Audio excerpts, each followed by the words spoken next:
যে ঘরে প্রতিদিন শ্রীমদ্ ভাগবত গীতার পাঠ হয় কিংবা শোনা হয়, সে ঘরে স্বয়ং শ্রীকৃষ্ণের আগমন ঘটে। নমস্কার দর্শক বন্ধুরা, তোমরা প্রতিদিন সকালে ঘুম থেকে উঠে বা রাত্রে ঘুমাতে যাওয়ার আগে অবশ্যই কিন্তু ভগবান শ্রীকৃষ্ণের বাণী শোনো। তোমাদের জীবন বদলে যাবে। তাহলে আর দেরি না করে সেই পবিত্র ভগবান শ্রীকৃষ্ণের বাণী শোনা যাক। ভগবান শ্রীকৃষ্ণের বাণীতে বলা হয়েছে, একম শাস্ত্রম দেবকী পুত্র গীতম, অর্থাৎ একমাত্র সেই শাস্ত্র যার গায়ন স্বয়ং ভগবান শ্রীকৃষ্ণের মুখ নিঃসৃত বাণী থেকে হয়েছে। তাই তো স্বয়ং শ্রীমদ্ ভাগবত গীতা।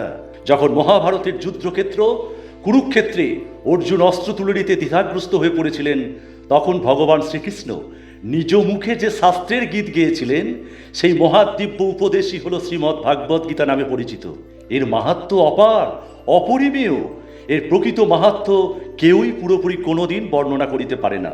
তাই প্রতিদিনই শ্রীমদ্ ভাগবত গীতা পাঠ করা এবং শোনা প্রত্যেকেরই অত্যন্ত প্রয়োজন। প্রত্যেক দিন সকালে ঘুম থেকে উঠে এবং রাত্রে ঘুমোতে যাওয়ার আগে সকলকেই অনুরোধ করব, অবশ্যই ভগবান শ্রীকৃষ্ণের বাণী শ্রবণ করুন। তো বন্ধুরা, এবারে আসা যাক শ্রীমদ্ ভাগবত গীতার কর্ম নিয়ে বেশ কয়েকটি গুরুত্বপূর্ণ বাণী আমি আপনাদের সামনে তুলে ধরছি।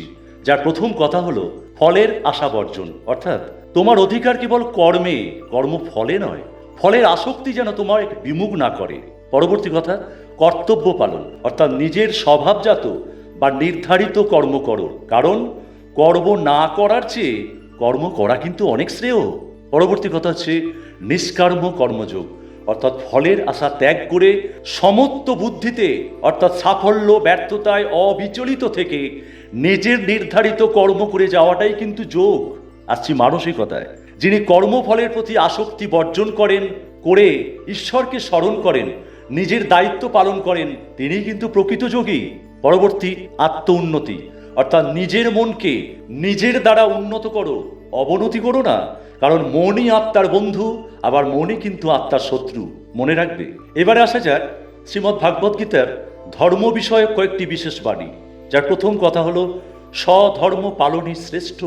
নিজের নির্ধারিত কর্তব্য বা স্বধর্ম পালন করা তা অপূর্ণ হলেও অন্যের কর্তব্য পালনের চেয়েও কিন্তু শ্রেয়।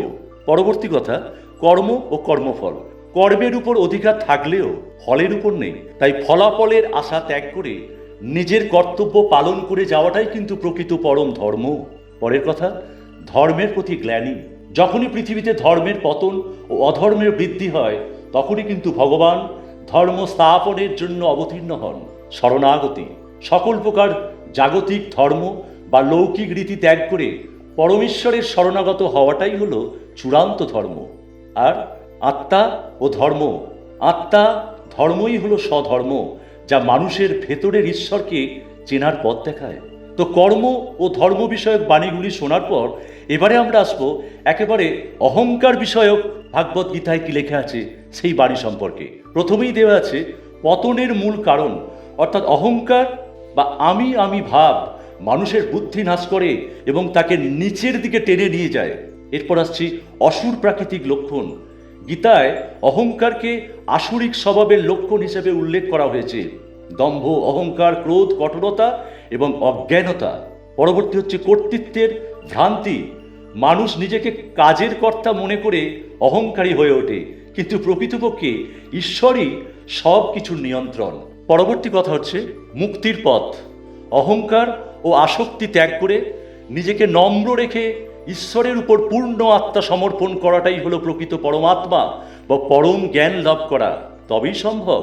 কর্মফল ত্যাগ। কর্ম করার সময় ফলের আকাঙ্ক্ষা ও আমি করেছি, এই যে অহংকার, এটা অবশ্যই ত্যাগ করা উচিত। তো আজকের পর্ব এখানেই শেষ করলাম। ভিডিওটি কেমন লাগলো অবশ্যই লাইক এবং কমেন্টের মাধ্যমে জানিও।